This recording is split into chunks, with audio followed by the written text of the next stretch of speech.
दोस्तों, ये जो आप अपनी स्क्रीन पर जहाज देख रहे हो, ये दुनिया का सबसे महंगा समुद्री जहाज है और इसकी कीमत है 1.40 बिलियन डॉलर्स। अगर सिंपल लैंग्वेज में कहा जाए तो इस शिप के बदले में आप मुकेश अंबानी का घर एंटीलिया, जो कि दुनिया का सबसे महंगा घर है, उसे खरीद सकते हैं। और उसके बाद भी आपके पास इतना पैसा बच जाएगा कि आप उन पैसों से सारी जिंदगी एक लग्जरी लाइफ जी सकते हैं। दोस्तों, समुंदर में ऐसे और भी कई बड़े बड़े जहाज हैं जहां पर अगर चाहें तो पूरा का पूरा शहर बस सकता है। लेकिन दोस्तों, क्या आपने कभी ये सोचा है कि समुद्री जहाज़ों को जब तैयार किया जाता है तो उसे समुंदर में लॉन्च कैसे किया जाता है?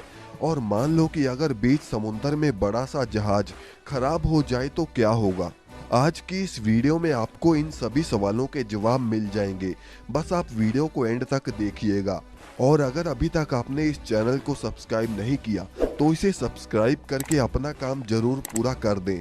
तो चलिए वीडियो को शुरू करते हैं। दोस्तों, इन जहाज़ों को देखकर आपके मन में भी सवाल जरूर आता होगा कि आखिर इतने बड़े बड़े जहाज़ों को बनाया कैसे जाता होगा। दरअसल इन जहाज़ों को बनाने में करीब 3 साल का समय लग जाता है। अब सबसे बड़ा सवाल यही है कि इन्हें बनाया कहाँ जाता होगा। अब इतने बड़े जहाज को अगर समुंदर से दूर बनाया जाए तो इसे समुंदर तक ट्रांसपोर्ट करने में करोड़ों रुपए खर्च हो जाएंगे और इसीलिए ऐसे शिप्स को समुंदर के पास ही बनाया जाता है।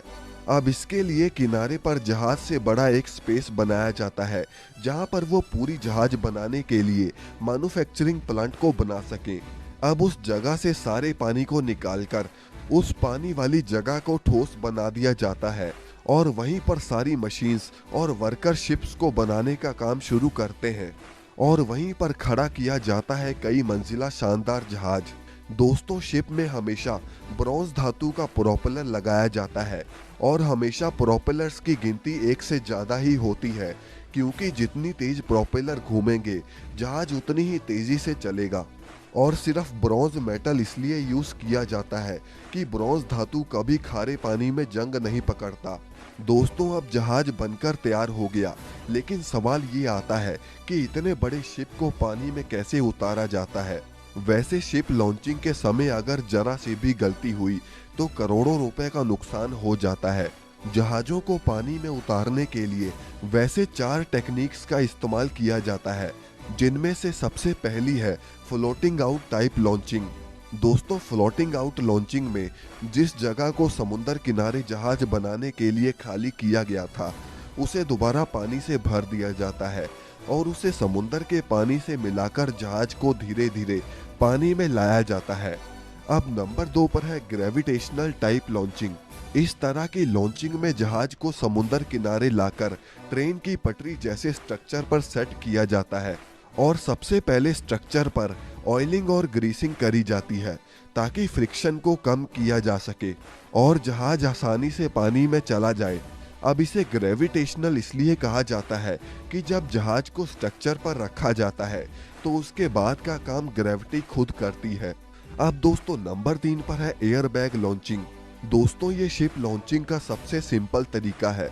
इसमें सिलेंडर जैसे बड़े बड़े एयर बैग्स पर जहाज को रखा जाता है और उनके साथ ही लुढ़कता हुआ जहाज पानी में चला जाता है। अब इसके बाद नंबर 4 पर है मैकेनिकल टाइप लॉन्चिंग। दोस्तों, ये तरीका सबसे खतरनाक तरीका है और इसीलिए बड़े जहाज़ों को इस तरीके से पानी में नहीं उतारा जाता।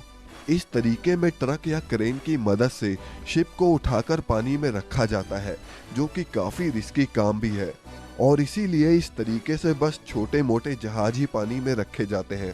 अब दोस्तों, आइए हम बात करते हैं कि क्या होगा अगर कोई बड़ा सा शिप समुंदर के बीचों बीच खराब हो जाए।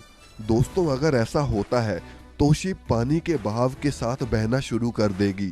वैसे तो आजकल शिप में हमेशा 2 इंजन होते हैं, जिससे अगर एक इंजन काम करना बंद कर दे तो दूसरा टेम्परेरी इंजन काम में आ जाता है।